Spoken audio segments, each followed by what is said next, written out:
Hola, mi nombre es Marina, tengo 48 años y voy a responder unas preguntas que me va a hacer Renata para un trabajo que está haciendo en historia acerca del momento, de la bisagra que se da entre el paso de la dictadura militar a la democracia. Cuando llegó la democracia al país, yo tenía 14 años, estaba a punto de cumplir 15 cuando se dieron las elecciones. Y bueno, tengo en el registro de mi memoria muchos datos de la época porque en mi familia mis padres eran militantes y entonces estábamos nosotros al tanto de lo que estaba pasando desde el comienzo de la dictadura, y a pesar de que yo en ese momento tenía 7 años, tengo recuerdos nítidos de situaciones vividas. Por eso le dije a Renata que podría contestar estas preguntas. ¿Tuviste alguna experiencia que en su momento no hayas podido interpretar y que hayas entendido con la llegada de la democracia? Como dije en la presentación, en mi casa se estaba muy al tanto de la situación que estaba atravesando el país, que estábamos atravesando todos como comunidad. Pero más allá de eso, tiempo después de que llegó la democracia, mi hermana tuvo un recuerdo de algo que sucedía, que había sucedido cerca suyo. Ella tenía una compañera que tenía un padre que era comisario, y una vez estando en la casa de esa compañera escuchó que este señor hablaba por teléfono y decía que habían tenido que quemar gomas por el olor a carne quemada que había. Ese hecho, que aparecía como un hecho aislado, relatado después de conocer el horror que había sucedido en el país, lo pudimos interpretar ya desde nuestra adolescencia, pudimos comprender las palabras de aquella persona en aquella oportunidad. ¿Recordás alguna charla con los profesores que haya denotado simpatía por la dictadura? Sí, perfectamente. Yo estaba en tercer año, la democracia era nuevita, porque las elecciones habían sido en octubre de 1983 y Alfonsín había subido el 10 de diciembre de 1983. Yo hice tercer año en 1984, así que me acuerdo perfectamente del comentario de un profesor, que era el profesor Estrata, un profesor muy prestigioso en el colegio, había estado muchos años y ya estaba a punto de jubilarse, y por un suceso que había visto él en la puerta del colegio, que era personas del centro de estudiantes entregando papelitos, abrió una de las clases de historia levantando un papelito en su mano, mostrándolo y diciéndonos a nosotros: muchachos, esto así no puede ser, fíjense, así empezó todo lo que pasó. En un claro llamado al no te metás, que estaba en el inconsciente colectivo, digamos, esa frase bien grabada. Así que ese es uno de los acontecimientos que me acuerdo, de alguien que, lejos de ir en contra de lo que había pasado en la dictadura, o de explicarnos a nosotros desde su lugar adulto qué es lo que había pasado y cuál podía llegar a ser una actitud de apertura democrática, nos llamaba al silencio y a no involucrarnos en cuestiones que tenían que ver con los derechos estudiantiles.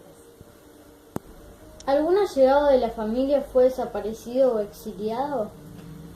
Allegado a la familia. Yo recuerdo que el que había desaparecido, y que de hecho sigue desaparecido, es el hermano de una maestra jardinera, una maestra que fue maestra mía y de mis hermanos, y que terminó siendo amiga de mis padres. En ese momento la familia de este muchacho tuvo que exiliarse a Suiza, y acá se quedaron sufriendo por la situación, las hermanas, la madre, y era muy llamativa la manera en que se hablaba, como a sottovoce de lo que había pasado, algo que no se podía decir en voz alta, pero pero que bueno, sabíamos que tenía un nombre, que era desaparecido. Y con respecto a alguien exiliado, sí, un amigo de mi papá con su familia, que se tuvo que ir a Canadá por persecución política. Y bueno, mi papá además era militante en ese momento y había gente de la militancia que también terminó desaparecida. Así que nosotros estábamos bastante enterados de lo que sucedía. ¿Tendrá algún libro? Bueno, yo particularmente no, yo era muy chica. Cuando empezó la dictadura tenía 7 años y cuando terminó la dictadura estaba por cumplir 15. Así que no me tocó particularmente a mí esconder libros, pero sí sabía que en mi casa había libros prohibidos, que mi papá forraba los libros para que no se viera la tapa, no se leyera lo que o no se supiera, mejor dicho, lo que él estaba leyendo. Y también había un lugar secreto, la parte de arriba de un placar en donde tenían guardados colecciones de libros marxistas de Carlos Marx y la colección completa de los libros de Lenin, que al momento de mudarnos, nosotros nos mudamos, vivíamos en Capital y nos mudamos a la zona sur en 1979 y bueno, todo fue toda una epopeya poder cruzar los libros porque mis padres no querían desprenderse de eso que para ellos era muy significativo. Así que, bueno, en cierto modo en ese momento se arriesgaron porque tenían que pasar por un sector en donde había custodia policial y tenemos que decir que tuvieron la suerte de que no los pararon. Juicio de las juntas militares. Bueno, cuando llegaron el juicio a las juntas, yo ya era un adolescente de 16 años, 17 años, 17, porque fue en el 85. ¿Y cómo lo viví? Lo viví, me parece que como lo vivió gran parte de la población, con bastante euforia, porque veníamos de una época de mucha opresión, de mucha violencia, de mucha impunidad, y el juicio a las juntas que se transmitió en vivo, además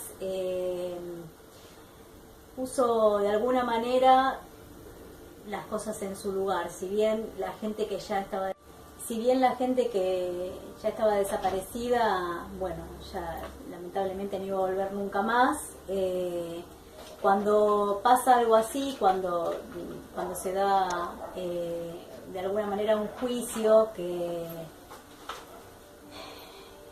viene a traer algo de justicia, ¿no? Porque las vidas no se pagan con nada, pero por lo menos cuando se aplica la ley, cuando a eso que está fuera de la ley, que pasa por fuera de la ley, se aplica la ley, en la sociedad se da una determinada tranquilidad, digamos. Y creo que eso es lo que trajo el juicio de las juntas y por eso la euforia. Porque después del dolor vino la redención, si se puede decir de alguna manera, de que la justicia llevó al lugar en donde debían estar a los asesinos, que eran las cárceles. Impactante después de la guerra, al volver la democracia, ver lo sucedido. Bueno, la guerra de Malvinas. La guerra de Malvinas es una deuda que tenemos como pueblo, creo yo. Sí, fue impactante porque justamente se vivió algo muy esquizofrénico durante la guerra, ¿no? Que fue que un día antes del 2 de abril de 1982 hubo una manifestación, porque ya la situación social no daba para más, hubo una manifestación grande en Plaza de Mayo y la gente que participó de esa manifestación fue reprimida brutalmente. Y a la mañana siguiente nos levantamos, aparentemente, no sé, pasó un manto de olvido por toda la población y escuchando los partes de guerra que se sucedían cada determinada cantidad de minutos por radio y televisión, la población empezó a festejar una guerra. Es algo extraño, pero sí, se festejaba una guerra. Cuando se hundió un barco inglés, era un festejo, si había bajas, era un festejo, increíble, ¿no? Pero bueno, ahora puede explicarse, una sociedad en donde la muerte en definitiva era moneda corriente, bueno, ¿por qué no festejar la muerte? Y pasado ese periodo de dictadura que quedaba, y con la llegada de la democracia, empezó a ponerse con el tiempo un poco más el acento en lo que había pasado en Malvinas y empezó a circular la verdad de lo que se había dado en esa época. Bueno, quedó bien en claro que los partes de guerra que daban eran partes falsos, donde no se decía la verdad.